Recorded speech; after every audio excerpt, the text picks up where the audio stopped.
The rain fell in sheets across the Manhattan streets, turning the evening into a blur of gray and gold as streetlights reflected off wet pavement. Isabella Romano clutched the wrapped painting closer to her chest, her heels clicking rapidly against the sidewalk as she tried to balance speed with caution. The gallery auction was tomorrow morning, and this particular piece, a rare Modigliani that had taken her 6 months to authenticate and acquire, could not, under any circumstances, be damaged. She should have called a car, should have waited for the rain to ease, should have done 100 things differently, but Bella had never been good at should-haves. Her grandmother used to say she had her father's stubborn streak, though Bella barely remembered the man who died when she was 6. A car accident, Nonna had said. Quick. Painless. And then it had just been the two of them in that little apartment in Brooklyn, Nonna's gnarled hands teaching Bella to see the world through art and beauty rather than loss. The memory made her smile even as rain dripped down her collar. She ducked under the awning of an exclusive restaurant, Del Mar, the kind of place where reservations required a 3-month wait and a tax bracket she'd never inhabit, and tried to catch her breath. Just a few more blocks to the subway. She could make it. Bella adjusted her grip on the painting and stepped back into the rain, head down, focused on not slipping. Which was exactly why she didn't see him until it was too late. The collision was sudden and absolute. She walked straight into what felt like a wall of solid muscle, her breath leaving her lungs in a surprised gasp. The painting slipped from her hands, and her heart stopped as she watched it fall toward the wet concrete. This was it. 6 months of work destroyed in one clumsy moment. She'd never... A hand shot out with impossible speed, catching the wrapped canvas before it hit the ground. Bella's eyes traveled up from that hand, strong, with a heavy silver watch that probably cost more than her yearly salary, along a forearm covered in expensive black fabric, up to broad shoulders, and finally to a face that made her forget entirely about the painting. He was devastatingly handsome in a way that seemed almost dangerous. Sharp jawline covered in deliberate stubble, dark hair pushed back from his face, though rain had started to curl it slightly at his temples, and eyes so dark they looked black in the streetlight. His mouth was curved in the barest hint of amusement as he straightened, still holding her painting, seemingly unbothered by the rain soaking his suit, a suit that her trained eye recognized as bespoke tailoring, probably Italian, definitely worth several $1,000s.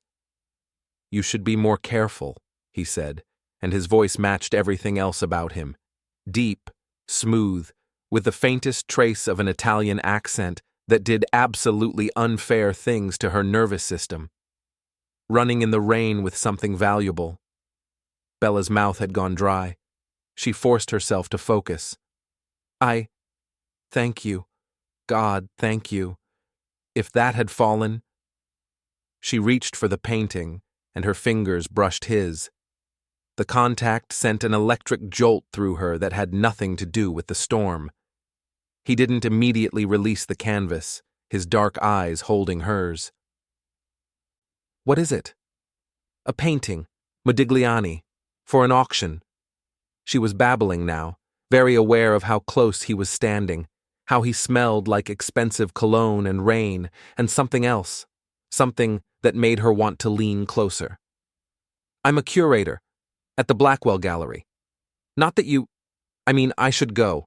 Thank you again for... Have dinner with me." The words were so unexpected that Bella actually laughed, a nervous, slightly hysterical sound. "What?" "Dinner." He still hadn't released the painting, which meant she couldn't step back, couldn't put safe distance between herself and this stranger who was looking at her like she was something rare he'd just discovered. "I nearly caused you to destroy a Modigliani. The least I can do is buy you a meal. Besides, you're soaked, you're shivering, and you look like you could use a drink. I don't even know your name." "Dante Salvatore." He shifted the painting to one hand and extended the other. "CEO of Salvatore Enterprises." Bella shook his hand. His grip was warm and firm, and tried to ignore the way her body was responding to this man. "Isabella Romano, And I really should have coffee with me then. Dante gestured to the restaurant behind them. I have a table. You can warm up, dry off, and then I'll have my driver take you and your painting wherever you need to go. No rain, no subway, no risk to Modigliani. It was the mention of the driver that did it. The practical part of Bella's brain that had been screaming warnings about strange men and too handsome faces and situations that seemed too good to be true was overruled by the part that knew the subway in the rain with a priceless painting was genuinely risky. That's what she told herself anyway. It had nothing to do with the way Dante Salvatore's eyes seemed to see straight through her, or how her pulse was racing, or how some reckless part of her wanted to know what would happen if she said yes. Just coffee, she heard herself say. His smile was slow and absolutely devastating. Just coffee. Del Mare was exactly as exclusive as Bella had imagined. All low lighting, intimate tables, and the kind of quiet money that didn't need to announce itself. The maitre d' greeted Dante by name and didn't so much as blink at their rain-soaked appearance, immediately guiding them to a corner booth that somehow felt both public and utterly private. Bella slid into the leather seat, hyper-aware of everything. The way Dante's eyes never left her face, how he'd placed her painting carefully on the seat beside him, the efficiency with which staff appeared with towels and water and menus they both ignored. Tell me about the Modigliani, Dante said after ordering coffee, and, despite her protest, a selection of appetizers because, you look like you haven't eaten all day, Isabella, and I'm right, aren't I? He was right, which was annoying. It's from his later period, Bella began, then stopped. You don't actually care about this. I care about what makes your eyes light up like that. Dante leaned back, his gaze intense. Keep going. So she did. Bella found herself explaining the 6-month authentication process, the provenance research, the moment she'd known without doubt that it was genuine.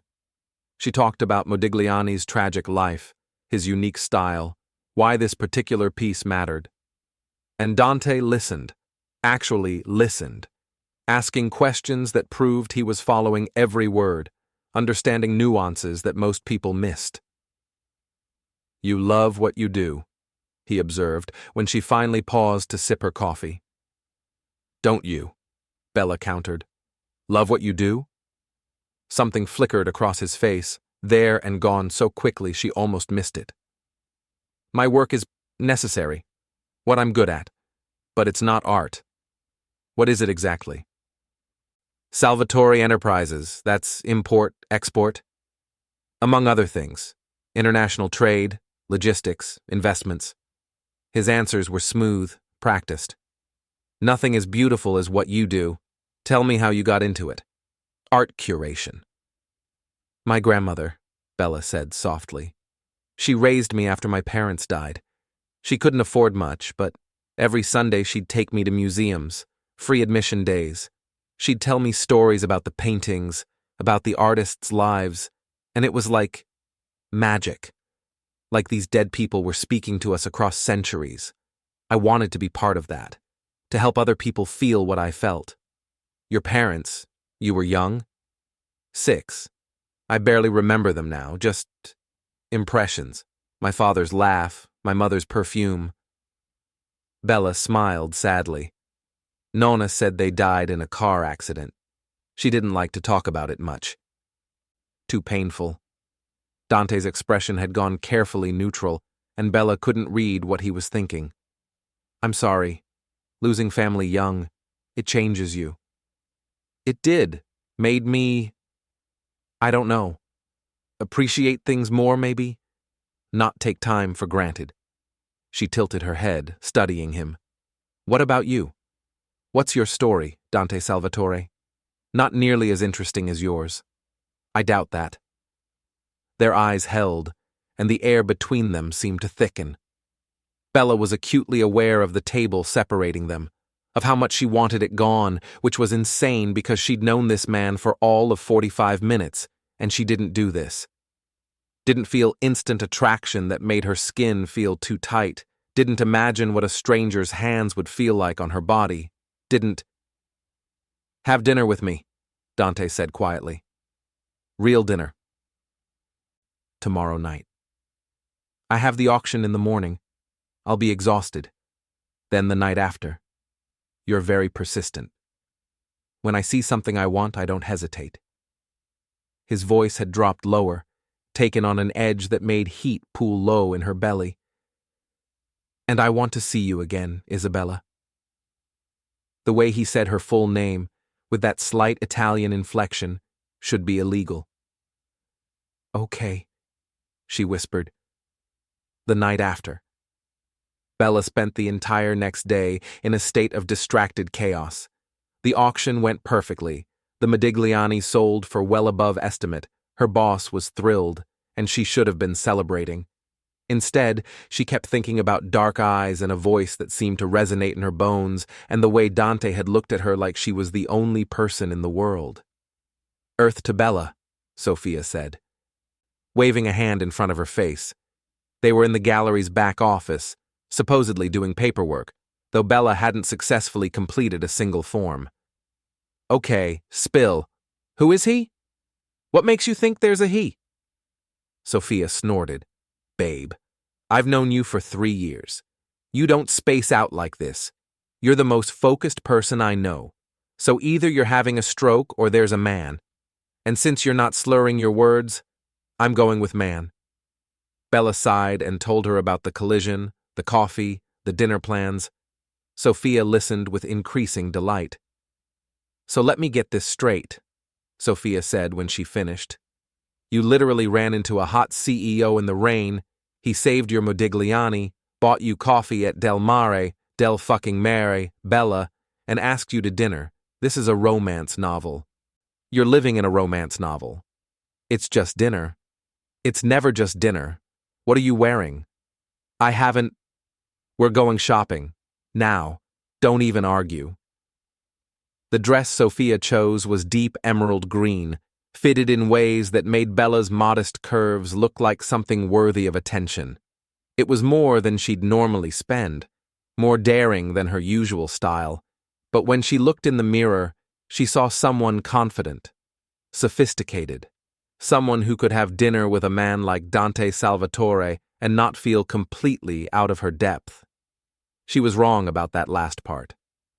Dante picked her up in a car that was probably worth more than her apartment. Sleek, black, dangerous looking, like him. He'd ditched the suit for dark slacks and a button-down that looked deceptively casual until you noticed the fit, the fabric, the way it moved over his body. His eyes traveled over her slowly when she emerged from her building, and the heat in them made her forget how to breathe. "Beautiful," he said simply, opening the car door for her. "Though I suspected you would be." The restaurant he took her to didn't have a name on the door. It was the kind of place you only knew about if you moved in certain circles. Rooftop, cityscape glittering around them, tables spaced far enough apart that conversations felt private. Bella realized, as they were seated at the best table, the one that felt like it was suspended over Manhattan itself, that this was his restaurant. He owned it. The way the staff moved, the deference in their gestures, this was Dante's domain. "You didn't tell me you owned it," she said after they'd ordered. "You didn't ask." He poured wine, something red and probably astronomically expensive. "Does it matter? I'm trying to figure you out. And? You're—" Bella searched for words. "Intense. Controlled. Like you're used to people doing exactly what you want. Is that a problem?" "I don't know yet." Dante smiled, and it was predatory. "I like that you're not afraid of me. Should I be? No." But something in his eyes suggested that wasn't entirely true, which should have been a red flag. Should have sent her running. Instead, it made her lean forward, intrigued. They talked through dinner, about everything and nothing. He was surprisingly well-versed in art, had opinions on modern versus classical that sparked genuine debate. He made her laugh with dry observations about the business world. He asked about her dreams, her ambitions, where she saw herself in 5 years. "I want to run my own gallery someday," Bella admitted. "Something smaller, more intimate, where I can work directly with artists, not just dead ones. Help people who are creating now, who need someone to believe in them." "You will," Dante said, with such certainty that she almost believed him. "What about you? Where do you see yourself?" His expression shuddered slightly. "I'm building something. An empire, I suppose. It requires constant attention, constant vigilance. One wrong move and it could all fall apart." "That sounds exhausting." "It is, but necessary." He reached across the table, his fingers brushing her wrist. "Though lately I've been thinking that maybe there's more to life than just building." The touch sent electricity racing through her veins. Bella's breath caught, and Dante's eyes darkened as he noticed her reaction. His thumb stroked slowly over her pulse point, and she knew he could feel how fast her heart was racing. "Isabella," he said, his voice low and rough, "I should take you home." "Should you?" "Yes, because if I don't do it now, I won't be able to stop myself from—" He cut himself off, jaw tightening. "From what?" Dante stood abruptly, throwing cash on the table, far more than the meal could possibly cost. He held out his hand. "Come with me." She should have questioned it, should have demanded to know where, should have been cautious, careful, sensible. Instead, Bella placed her hand in his and let him lead her. His penthouse was all glass and steel, modern and minimalist, and somehow perfectly him. Floor-to-ceiling windows offered a view that rivaled the restaurants. The city spread out below them like scattered diamonds. But Bella barely noticed because the moment the door closed behind them, Dante's control seemed to fracture. He backed her against the wall, his hands framing her face, and looked at her with such intensity that she felt it in her bones. "Tell me no," he said roughly. "Tell me you want me to take you home, and I will. But if you stay, Isabella, I won't be gentle, I won't be slow. I've wanted you from the moment you crashed into me in the rain, and I'm barely holding on." Bella's hands fisted in his shirt. Every rational thought in her head was screaming warnings. Too fast, too soon, you don't know him. But her body knew exactly what it wanted. "Don't be gentle," she whispered. "Don't be slow." Dante's mouth crashed into hers with devastating force. The kiss was hungry, demanding, stealing her breath and her sense and every coherent thought. His hands were in her hair, ruining whatever style she'd attempted, tilting her head back so he could deepen the kiss, take more. Bella moaned against his mouth, her fingers fumbling with the buttons of his shirt, needing to feel his skin. He pulled back just long enough to yank his shirt over his head, and Bella's eyes widened. His body was magnificent, sculpted muscle and golden skin and scars. So many scars. Thin white lines across his ribs, a puckered mark on his shoulder, what looked like a knife wound along his side. "Car accident," Dante said shortly, noticing her stare. "Years ago." It was a lie. Some distant part of her brain recognized that, but then his mouth was on her throat, his hands sliding up her thighs, pushing her dress higher, and she stopped thinking entirely. They barely made it to the bedroom. Dante's hands were everywhere, possessive, skilled, learning her body with an intensity that made her dizzy. He stripped her slowly despite his earlier words, his eyes dark with hunger as each piece of clothing fell away. "Beautiful," he murmured, his accent thickening as he looked at her. "Sei perfetta, mia." Bella didn't speak Italian, but something about those words, the rough way he said them, made heat coil tighter in her core. When he finally pressed her into his massive bed, when his mouth and hands and body claimed hers completely, she forgot everything but his name and the overwhelming sensation of being utterly consumed. He was demanding, dominant, but also worshipful, cataloging every sound she made, every place that made her gasp, learning exactly how to make her fall apart, And when she finally shattered, crying out his name, he followed her over the edge with a groan that sounded almost pained. Afterward, wrapped in expensive sheets with Dante's arm around her waist, Bella felt the world slowly come back into focus. What had she just done? This wasn't like her. She didn't have one-night stands with men she barely knew, didn't fall into bed on a second date, didn't— "Stop thinking so loud," Dante murmured against her hair. "I can hear your regrets from here." I don't usually do this." "Good." His arm tightened. "Neither do I." "Liar." She felt him smile against her shoulder. "Maybe. But not about this. You're different, Isabella." "How?" "I haven't figured that out yet." "But you are."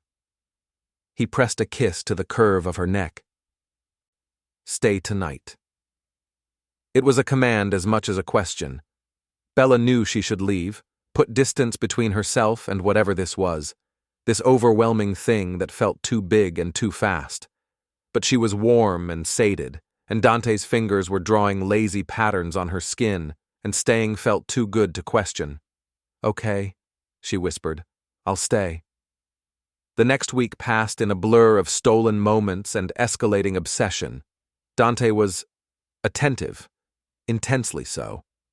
He sent flowers to the gallery, not a dozen roses, but rare orchids, exotic and beautiful and expensive. He texted her at odd hours, just to ask how her day was going, what she was thinking about. He took her to a private art showing, then to a jazz club, then back to his penthouse, where they barely made it through the door before clothes started coming off. The sex was incredible, passionate and consuming, and sometimes rough in ways that left marks Bella had to hide under high-collared shirts. Dante was possessive in bed, his hands gripping her hips hard enough to bruise, his voice a low growl as he told her in Italian how beautiful she was, how good she felt, how she was his. That word should have bothered her, should have raised alarm bells. But when he said it, "Mia, mine," while buried inside her, it only made her burn hotter. "You're insatiable," she gasped one night, her hands fisted in his sheets as he moved behind her, his pace relentless. "Only with you." His voice was strained, control fracturing. "Only ever with you, tesoro." Sophia was delighted and terrified in equal measure. "Okay, so he's perfect in bed, obviously. But Bella, what do you actually know about him? Besides that he's rich and hot and apparently obsessed with you?" "I know he's complicated, private." Bella frowned, thinking about the moments that didn't quite add up. The phone calls he always took in another room. The night she'd found a gun in his car's glove compartment, and he'd explained it away as protection. "The business world is dangerous, Isabella. I deal with a lot of money and occasionally unsavory people." The way sometimes his eyes would go cold, and she'd glimpse something dark beneath the charming surface. "Private or secretive?" "I don't know." But she was falling anyway, tumbling into something that felt inevitable and terrifying and absolutely right. When Dante looked at her, she felt seen in a way she'd never experienced. When he touched her, the rest of the world disappeared. When he whispered that he was falling for her, his voice rough and almost vulnerable, she believed him with her entire being, which was why, 3 weeks into their whirlwind romance, when everything fell apart, it destroyed her. The charity gala was black tie, elegant, held at one of Manhattan's most prestigious hotels. Bella wore a midnight blue gown that made her feel like a princess, and Dante in a tuxedo was devastating enough that she'd actually stopped walking when she first saw him. He'd kissed her palm, his eyes promising things they'd do later when they were alone, and she'd felt warm all evening just from that look. They moved through the crowd together, Dante's hand possessive at the small of her back. People greeted him with deference, respect tinged with something she couldn't quite name. She noticed how conversations paused when he approached, how men's eyes slid away from his direct gaze, how women looked at him with fear and desire mixed together. "You're important," Bella observed quietly during a lull in the evening. They stood on a balcony, away from the crush, his jacket draped over her shoulders against the cool air. I run a successful company. It's more than that. People are afraid of you. Dante's jaw tightened. Respect can look like fear sometimes. Can it? She turned to face him fully. Dante, who are you really? I'm exactly who I've said I am. Are you? Before he could answer, a man approached, middle-aged, nervous, sweating despite the cool evening. Boss, I didn't expect. He stopped abruptly, noticing Bella, his face going pale.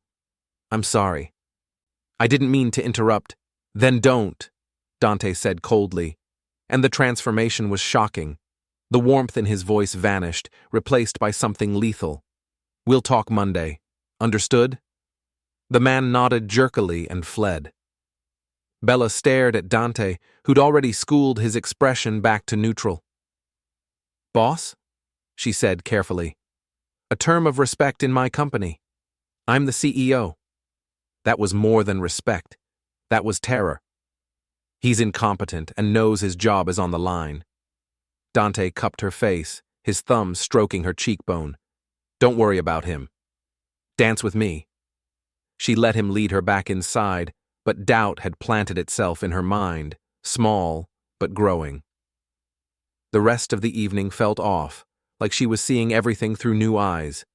The way people parted for Dante, how servers rushed to fulfill his slightest request.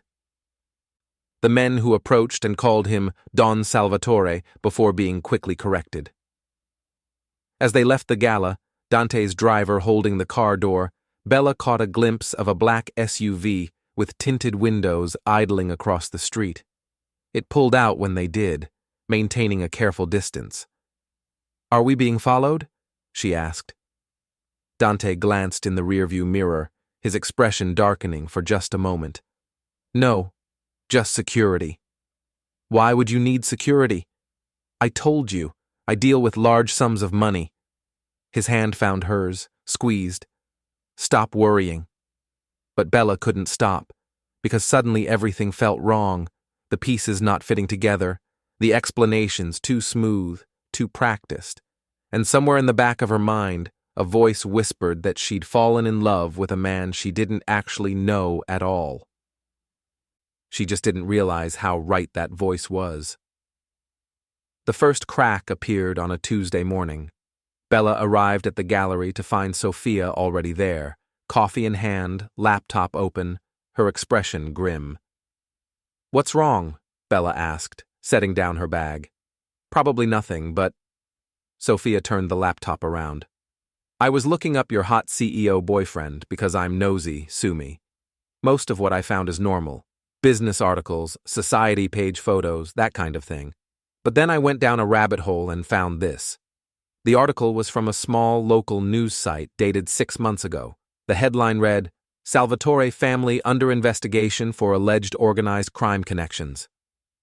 Bella's blood ran cold. She skimmed the article. Allegations of money laundering. Mentions of the Salvatore organization.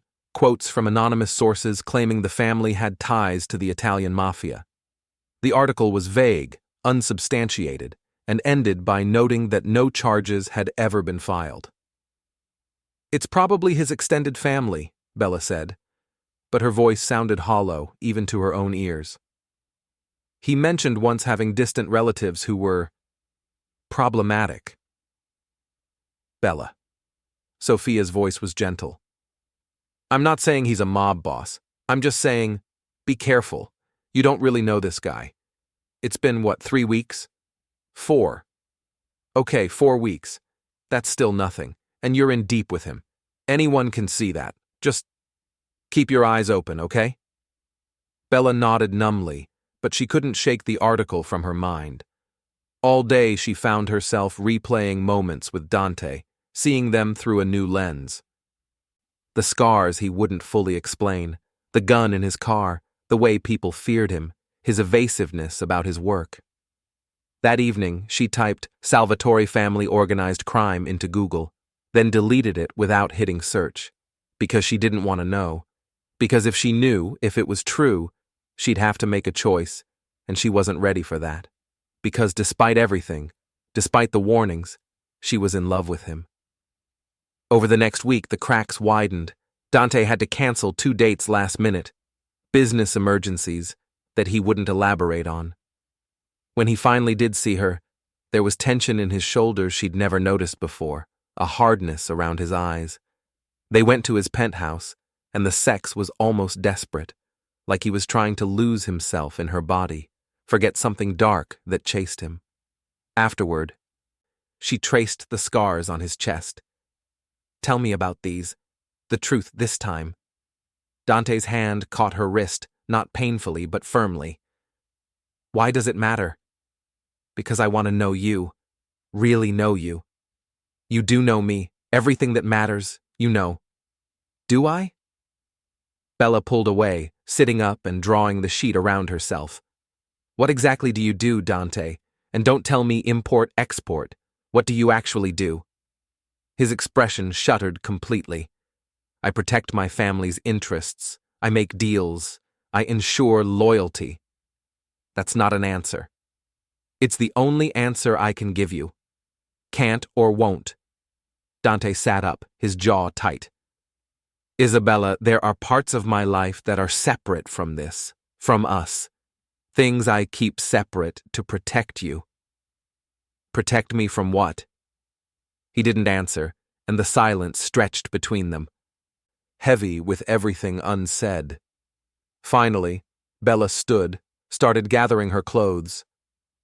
"What are you doing?" Dante asked. "Going home, because you're lying to me, and I can't do this if you're lying." He was across the room in seconds, his hands on her shoulders, spinning her to face him. "I'm not lying about this, about us, what we have. It's real, Isabella, the realest thing in my life." "Then tell me the truth, all of it." For a moment, she thought he might. She saw the war in his eyes, the desire to confess warring with whatever kept him silent. But then his expression hardened, and he stepped back. "I can't." Bella's heart cracked. "Then I can't do this." She left, and he didn't stop her, which somehow hurt worse than anything else. 3 days of radio silence. 3 days where Bella threw herself into work, ignored Sophia's concerned glances, and tried not to check her phone every 5 minutes. Dante didn't call, didn't text. And she told herself that was good, that it was over, that she'd dodged something dangerous. She almost believed it. On the 4th day, she stayed late at the gallery, cataloging a new acquisition. It was after 9 when she finally locked up and headed to her apartment in Greenwich Village. The streets were quieter than usual, and she walked quickly, keys already in hand. She didn't notice the van until it pulled alongside her. Everything happened fast. The side door sliding open, hands grabbing her, yanking her inside before she could scream. A cloth pressed over her mouth and nose, chemical sweet. The world tilting, graying at the edges, Dante's name on her lips as darkness swallowed her whole. Bella woke to the smell of old concrete and rust. Her head pounded, her mouth tasted like copper, and for a disorienting moment she couldn't remember where she was or why everything hurt. Then memory crashed back, and fear followed. She was in a warehouse, abandoned by the look of it, windows covered, only a few bare bulbs providing weak light. Her hands were bound behind her back, zip-tied to a chair. Her phone was gone. Her jacket was gone. And she was not alone. 3 men stood nearby, talking in low voices. They looked exactly like what Sophia would call obvious criminals. Leather jackets, visible guns, the kind of swagger that came from too much violence and too few consequences. One of them noticed she was awake. "She's up. Get the boss." Boss. The word made Bella's stomach clench. One of the men walked to a door at the far end of the warehouse, spoke to someone, then returned to his position.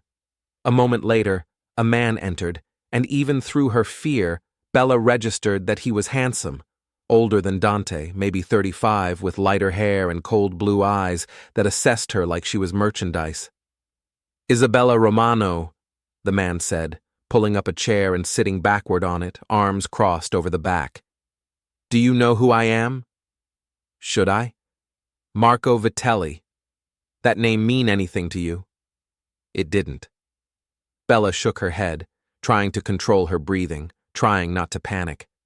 "Why am I here? What do you want?" "What I want is to understand what Dante Salvatore sees in you." Marco tilted his head, studying her. "You're pretty enough, I suppose. Smart, from what I hear.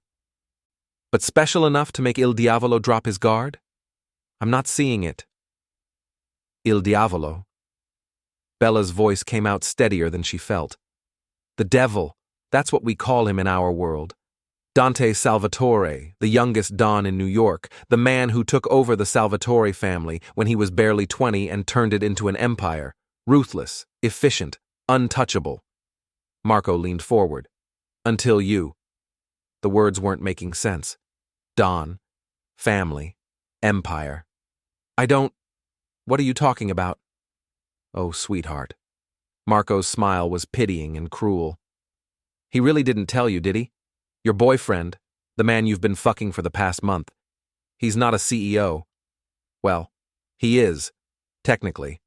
But Salvatore Enterprises is a front. The real business? Organized crime, protection rackets, smuggling, money laundering, the occasional murder when necessary. The Salvatore family is one of the 5 families that run New York's underworld. And Dante? He's the boss. The Mafia Don." "You're lying." But even as Bella said it, pieces were clicking into place. The fear people showed him, the guards, the scars, the way he moved through rooms like he owned them because he did. The gun, the evasiveness. Oh God, oh God. I'm really not. But don't take my word for it. Let me tell you a story. Marco stood, began pacing. 20 years ago, there was a man named Antonio Romano. He worked for the Salvatore family, mid-level guy, nothing special. But Antonio got greedy. He skimmed money, talked to the feds, agreed to testify. Before he could, though, he disappeared. The official story was a car accident, but we all knew the truth. The Salvatores killed him. Bella's blood had turned to ice. My father. His name was Antonio. Was it now? Marco's smile widened. What a coincidence, or maybe not. Maybe that's why Dante's been watching you for months. Maybe that's why he engineered that cute little meeting in the rain. You think it was chance? Nothing is chance with Dante Salvatore.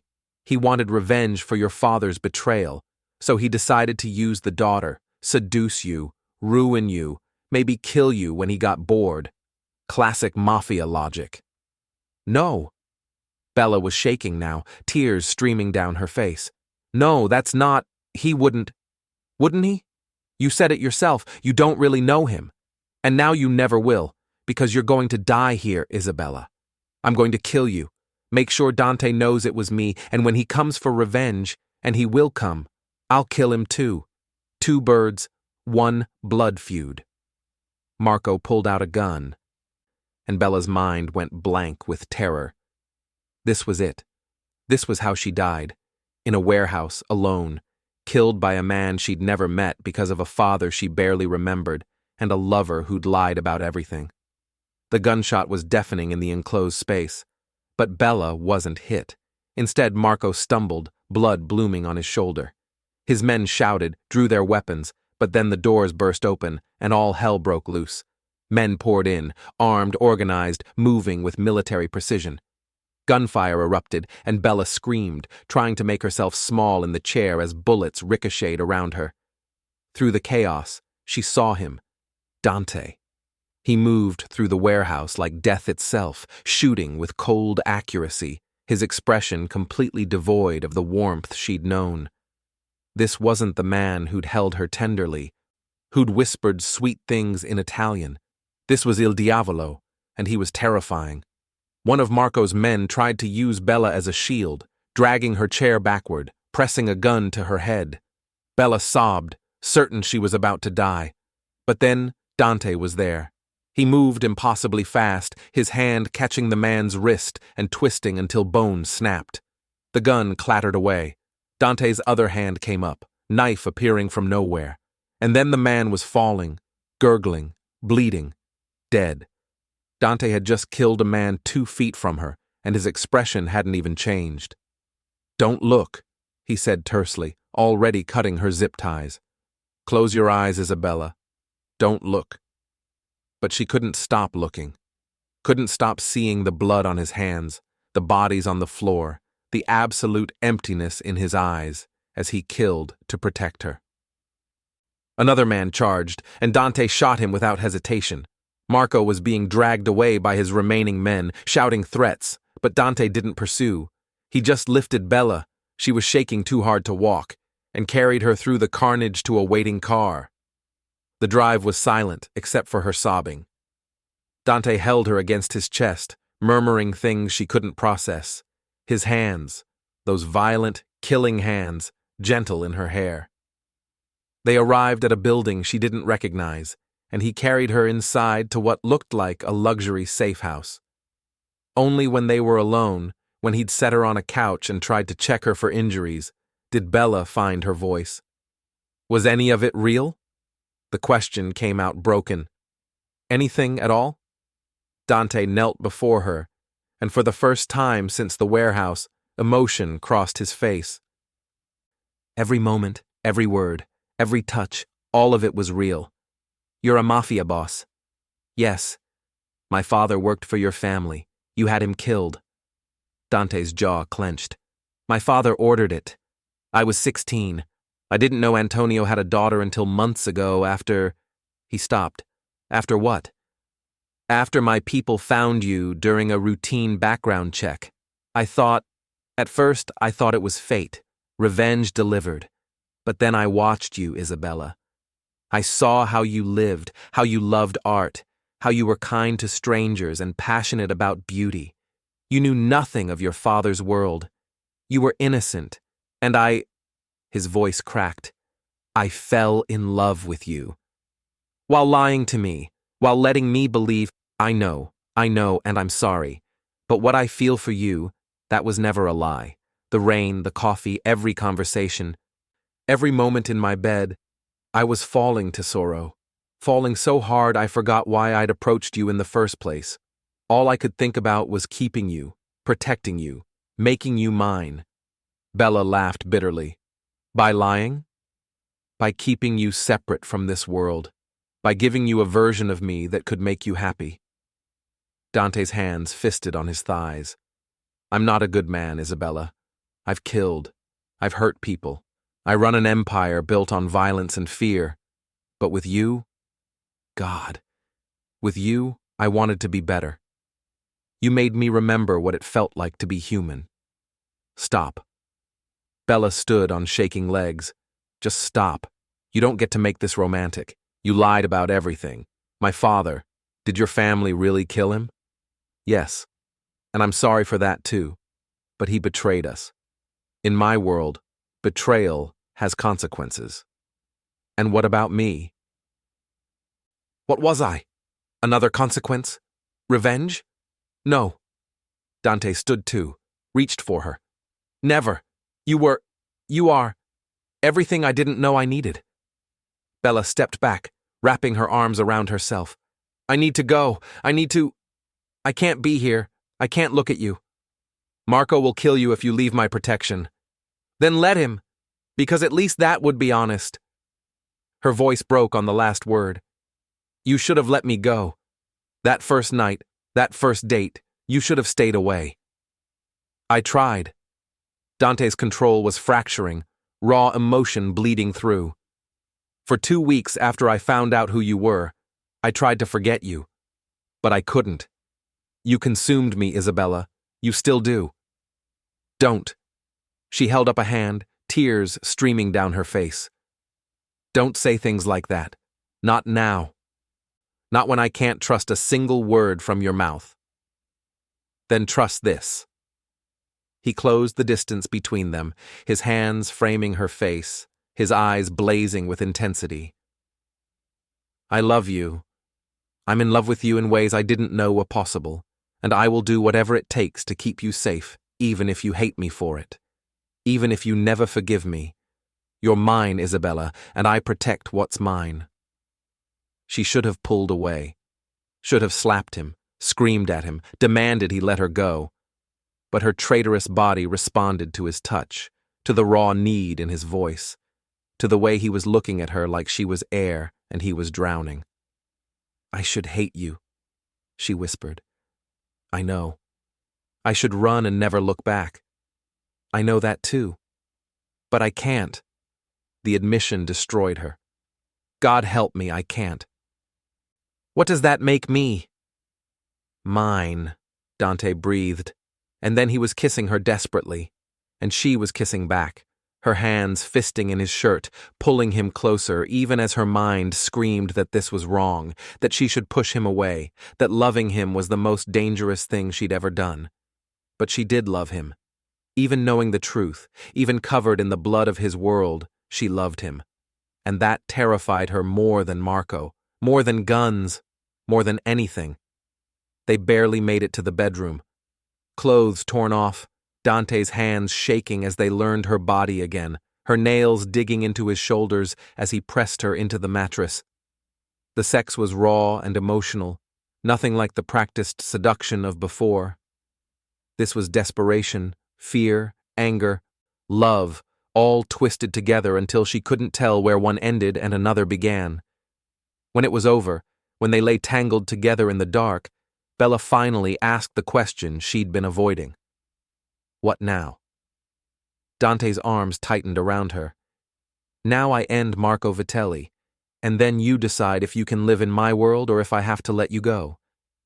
And if I choose to leave? His silence was answer enough. He couldn't, let her go.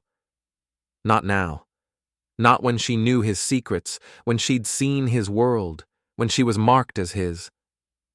Bella closed her eyes and felt the last pieces of her old life crumble away. There was no going back. She could only move forward, into darkness or light, she didn't yet know. But she would move forward with him. Because despite everything, despite the lies and the violence and the impossibility of it all, her heart had made its choice. And she suspected, terrifyingly, that it had made that choice the moment she'd crashed into him in the rain. 3 days in Dante's fortress-like estate in Westchester taught Bella more about his world than she'd ever wanted to know. The house itself was stunning, stone and glass, modern but with old-world touches that spoke to Italian heritage. It sat on 20 acres of carefully secured land, surrounded by walls and guards, and enough surveillance technology to monitor a small country. Inside, it was elegant, but lived in, with art on the walls that made Bella's curator heart ache and furniture that was expensive but comfortable. It was also a prison, however gilded. You can't leave, Dante had told her that first morning, his voice brooking no argument.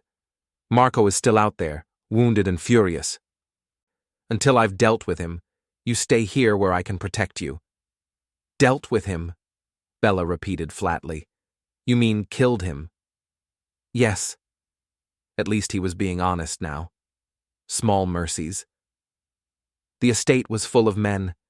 Dante's soldiers, she learned, though they were called other things. Made men, associates, the family. They treated her with wary respect, unsure how to interact with the boss's woman, this outsider who'd stumbled into their world. Most kept their distance. Except Luca. Luca Moretti was Dante's consigliere, his advisor, his right hand, his best friend since childhood. He was 30, handsome in a different way than Dante, with lighter hair and hazel eyes and an easy smile that seemed at odds with his profession. He found Bella on her second day, sitting in the estate's library, staring at a book she wasn't actually reading. You're handling this better than expected, Luca said, dropping into the chair across from her. Am I? Bella's laugh was hollow. Because I feel like I'm losing my mind. That's normal.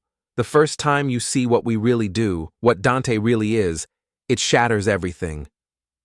Luca leaned forward, elbows on his knees. But you're still here. That means something. It means I'm an idiot who fell in love with a criminal. It means you see past the surface. Most people look at Dante and see Il Diavolo, the ruthless boss, the killer, the monster. You see the man underneath. Bella finally looked at him. Did he really kill my father? No. Dante's father, Vittorio, ordered that hit. Dante was 16, barely initiated. He had no say in it. Luca's expression was serious. But he wouldn't have stopped it either, Isabella. Your father betrayed the family. In our world, that's a death sentence. It's barbaric. It's survival. The rules are clear. Loyalty above all else. Break that, and you die. It's harsh, but it keeps the family strong. And me? What was I to Dante? Really? Luca was quiet for a moment. Truthfully, at first you were a complication. When we found out who you were, there was debate about what to do.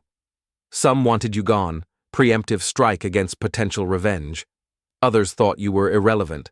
But Dante, he smiled slightly. Dante watched you for weeks. And then one day he came to me and said, I'm going to meet her. I told him it was a bad idea. He did it anyway. And the next day, he came back different. Lighter somehow. Like he'd found something he didn't know he was missing. Tears burned Bella's eyes. He lied to me about everything. He did. Because telling you the truth meant losing you, and Dante doesn't lose. Not ever. But what he feels for you, that's real. I've known him 20 years and I've never seen him like this. You've gotten under his skin, made him vulnerable, made him feel. Luca stood. That's dangerous for a man in his position, but it's also the most human I've seen him since his parents died. After Luca left, Bella sat in silence, processing. Part of her wanted to rage against all of this. The violence, the lies, the impossible situation. But another part, the part that had felt instant recognition when she'd met Dante's eyes in the rain, understood something fundamental. She'd fallen in love with a monster, but monsters were shaped by their worlds, and maybe, just maybe, he could be reshaped by hers. That evening, Bella found Dante in his study, poring over documents with 3 of his men. They straightened when she entered, clearly uncomfortable with her presence. Dante's eyes flicked up, and something in his expression softened. "Excuse us," he said to the men, dismissing them with a gesture. When the door closed, he stood. "Are you okay?" "No, but I will be." Bella moved closer, studying the papers on his desk. "Is this about Marco?" "Yes. We're tracking his movements, cutting off his resources. He's gone to ground, but he'll surface eventually. He's too arrogant not to. And when he does, I kill him." Dante said it simply, like he was discussing the weather. "It's him or us now. He's declared war." Bella took a breath, steadying herself. "Tell me about it. Your world. I want to understand." Dante searched her face. "Why?" "Because I'm here. Because, whether I like it or not, I'm part of this now, and I'd rather understand what I'm part of than live in ignorance." So he told her. Over the next hours, as night fell and the estate settled into quiet, Dante explained the structure of the 5 families that ran New York's underworld. How the Salvatores controlled the ports and import-export, both legitimate and otherwise. How his father had built the empire through brutality and cunning, and how Dante had inherited it at 20 when Vittorio was killed by a rival family. "I didn't want it," he admitted quietly.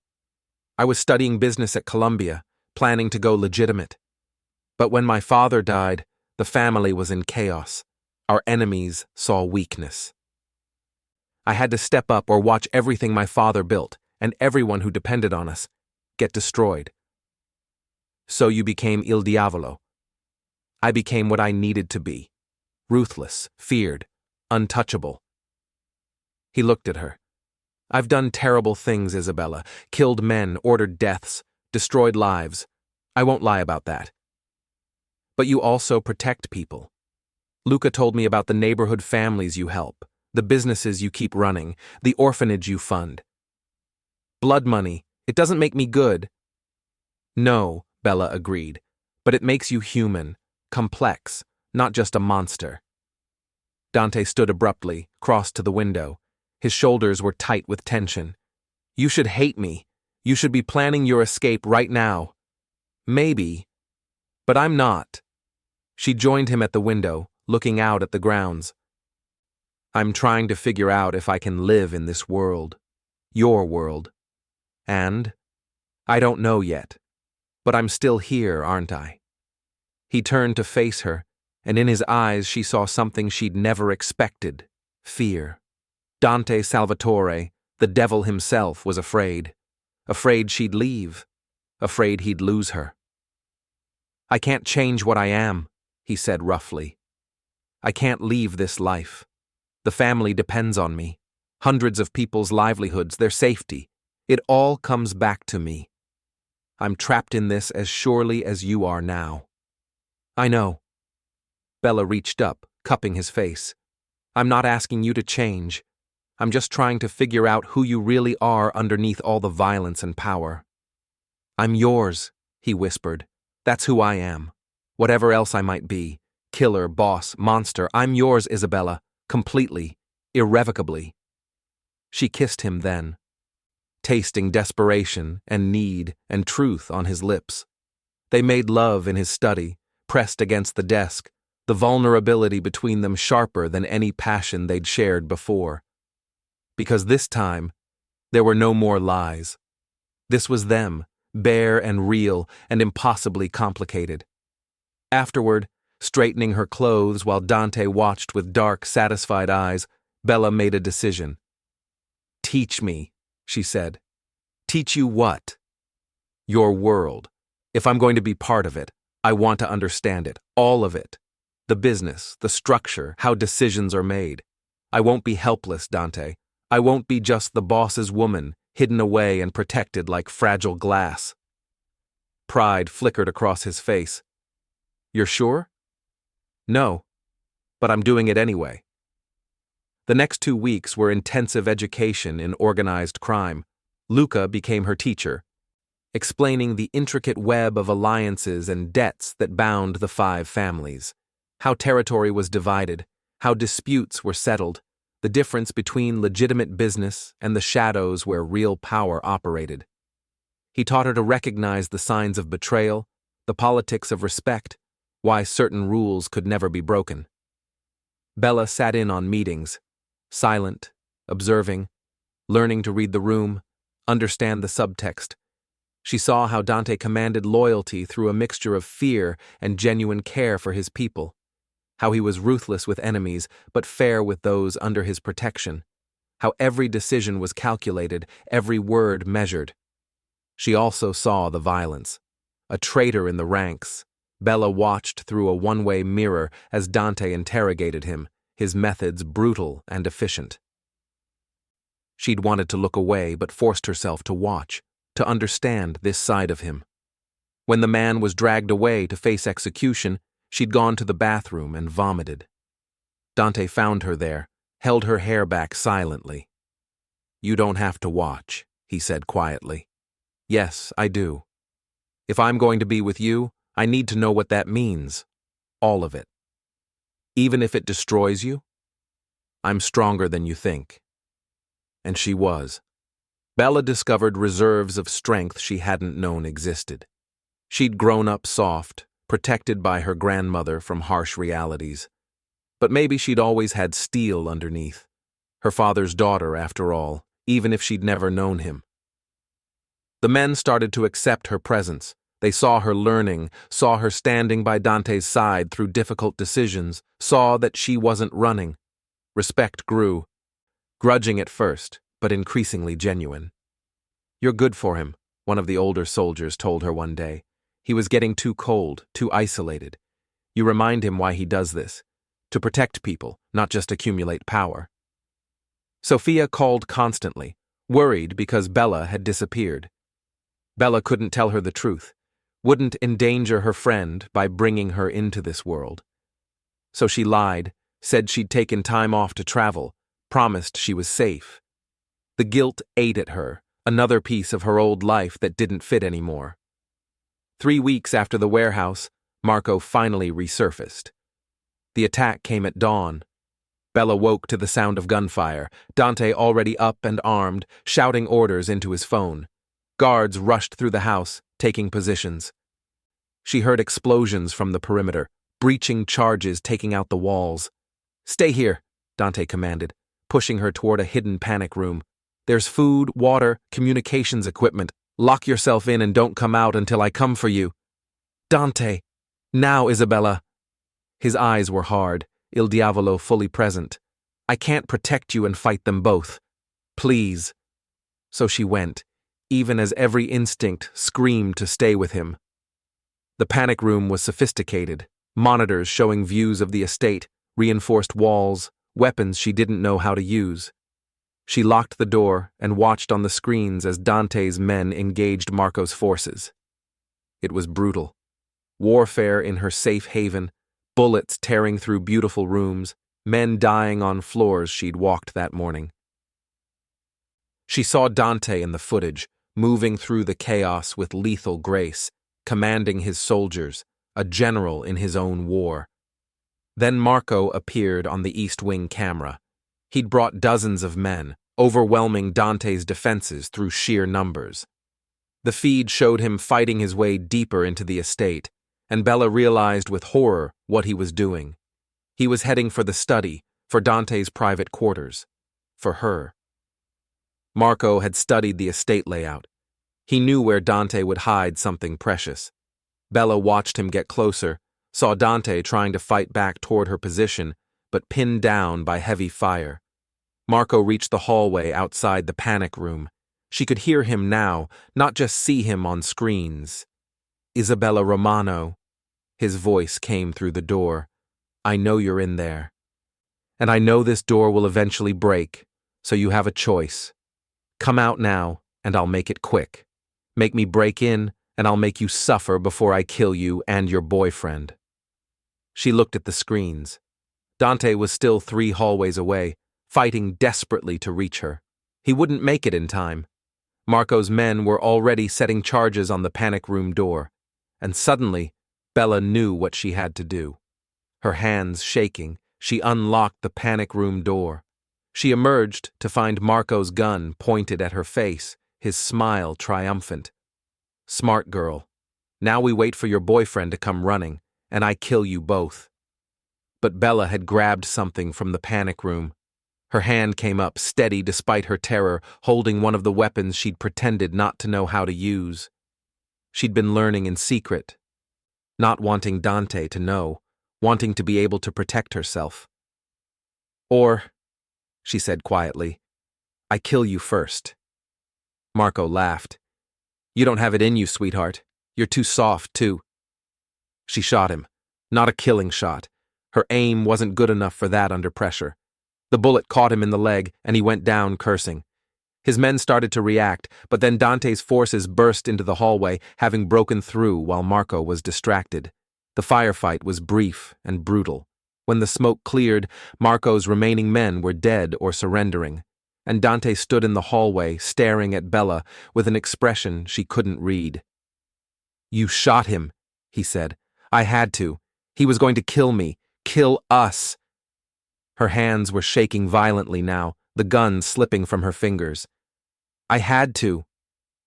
Dante crossed to her in 2 strides, pulled her against his chest. "You saved us. You saved yourself." "I took a shot at someone. I could have killed him." "You're a survivor." He cupped her face, forced her to meet his eyes. "You did what you had to do. That's not weakness, Tesoro. That's strength." Behind them, Luca had hauled Marco up, keeping him standing despite his wounded leg. The man's face was twisted with pain and rage. "You should have killed me when you had the chance." Marco spat at Bella. Because now Dante will make it slow. No, Bella said, surprising herself. She pulled away from Dante, faced Marco directly. Now you're going to leave. Take what's left of your men and go. Leave New York, leave the country if you're smart, because if you ever come near us again, if you ever threaten anyone I care about, I will kill you myself. And I won't miss next time. Marco laughed, but it was shaky. You think I'm afraid of you? You should be, because I just figured out something about myself. Bella stepped closer, her voice dropping. I can live in this world. I can be ruthless when I need to be. I can protect what's mine. And you're a threat to what's mine. So yes, Marco, you should be very afraid of me. Silence fell. Even Dante was staring at her with something like awe. Let him go, Bella said to Luca. Send him away with a message to anyone who might think we're weak. Tell them Isabella Salvatore protects her family. Salvatore. She'd claimed the name, claimed this life, and everyone in that hallway knew it. Marco was dragged away, still cursing, but his eyes held new fear. Fear of her. When the house cleared, when the bodies were removed and repairs started, Dante took Bella to their bedroom. He sat her on the bed, kneeling before her like she was something sacred. Isabella Salvatore, he said softly. Too presumptuous? No, perfect. He took her hands. Marry me. Not because you're trapped, not because you're in danger. Marry me because you want this life, this world, me, all of it. Be my queen, tesoro. Rule this empire with me. Bella looked at him. This complicated, dangerous, impossible man she loved beyond reason. Your world is violent. Yes. Morally ambiguous at best. Yes. And I'll never be able to fully go back to who I was before. No, you'll be someone stronger, someone who survived and chose to stay anyway. She thought about it, really thought about it. This wasn't a decision to make lightly, and Dante waited, giving her the space to choose.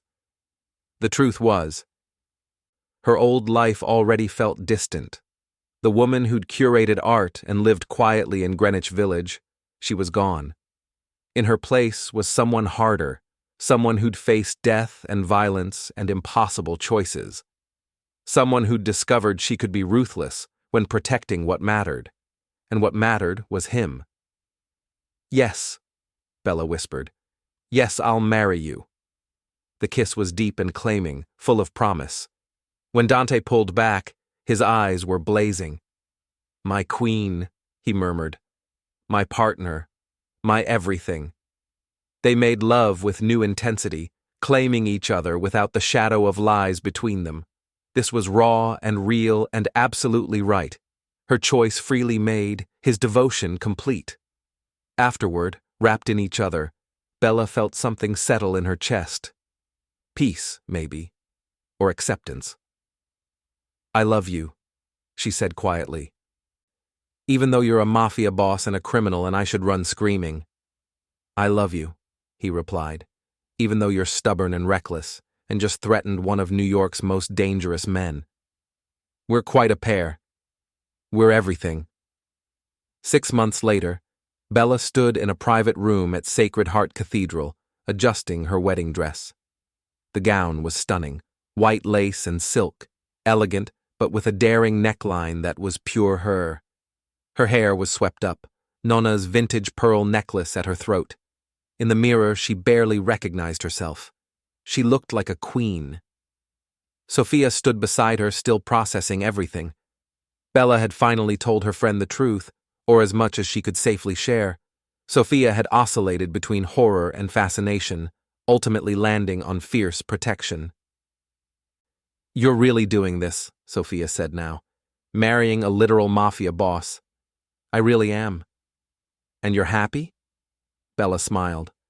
Deliriously, terrifyingly, yes. Then that's all that matters. Sophia hugged her carefully, mindful of the dress. Though, if he ever hurts you, I'll kill him myself. Get in line. The ceremony was beautiful, a mixture of society elegance and underworld power. Dante's family and associates filled one side of the church, Bella's small circle of friends and colleagues the other. The priest performing the ceremony was clearly nervous, very aware of who he was marrying. When Dante turned to watch her walk down the aisle, Bella's breath caught. He wore a black tuxedo that made him look devastatingly handsome, but it was his expression that stopped her heart. Awe, love, possession. Like she was a miracle he couldn't quite believe was his. The vows were traditional, but the weight behind them was anything but. When Dante said, "I do," he was promising not just love, but protection, partnership, empire. When Bella said, "I do," she was accepting not just a man, but an entire world. "I now pronounce you husband and wife." Dante's kiss was possessive and tender, a promise and a claim. The church erupted in applause, genuine joy mixed with the understanding that this union meant something politically too. Isabella Salvatore was now the Don's wife, afforded all the respect and protection that entailed. The reception was lavish, held at Dante's estate, which had been rebuilt and fortified even further. Bella moved through it with confidence, greeting maid men and society wives with equal grace, her hand never leaving Dante's arm. She'd learned the dance, how to be both his partner and her own person, how to command respect in this world while staying true to herself. "You're magnificent," Dante murmured during their first dance. "Watching you own this room, it's the sexiest thing I've ever seen." "Careful," Bella teased.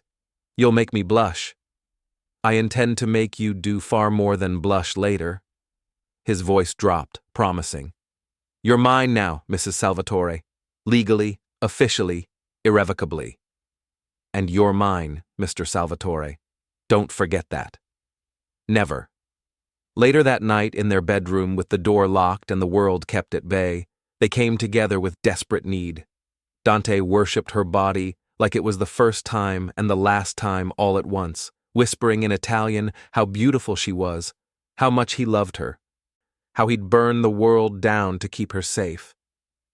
Bella met him thrust for thrust, claiming him with equal intensity, marking his skin with her nails, making him groan her name like a prayer. When they finally shattered together, it felt like a new beginning. "Any regrets?" Dante asked afterward, pulling her close. "Only that I didn't run into you sooner."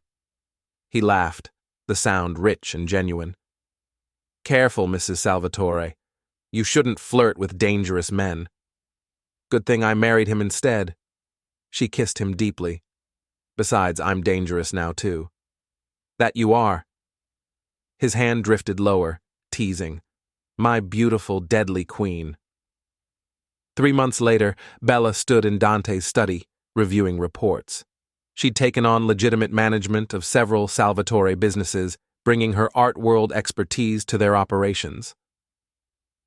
She also ran a foundation for children who'd lost parents to violence, genuine good work that helped balance the darkness of the rest.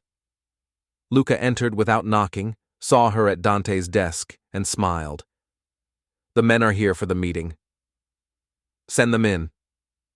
Bella's voice carried natural authority now.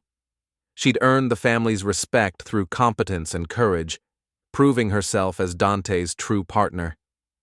The meeting went smoothly, decisions made, territory disputes resolved. Dante led, but Bella contributed, her perspective valued. When the men left, Dante pulled her into his lap, nuzzling her neck. "You're perfect at this," he murmured, "ruling with me. We make a good team. The best." His hand drifted to her stomach, still flat but not for long. She'd told him that morning. They were expecting. "And we're about to be a family."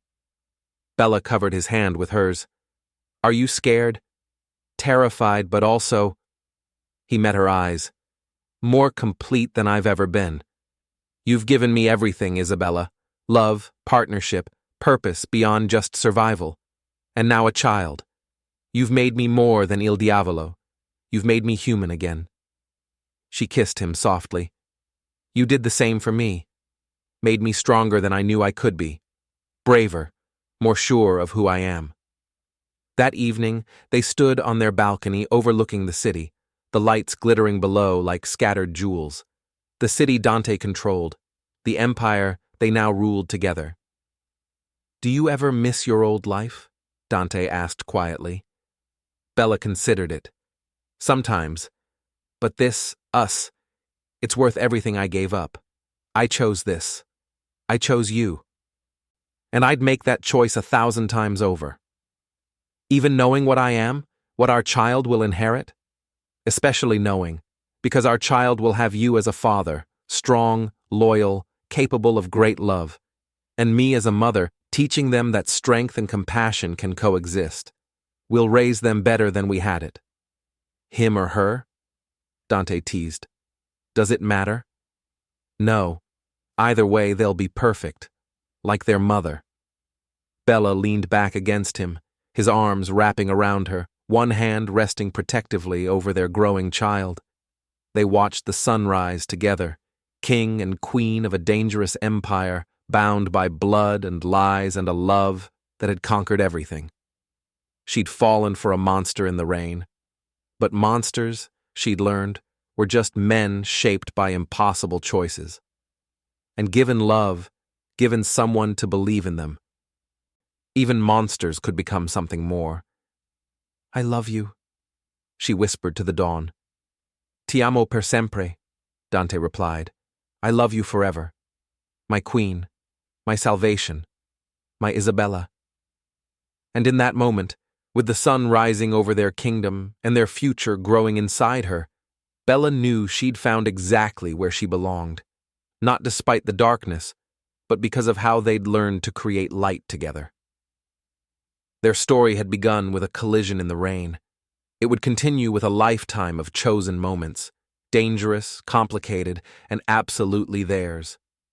Ready for your own dangerous romance? Did this story make your heart race?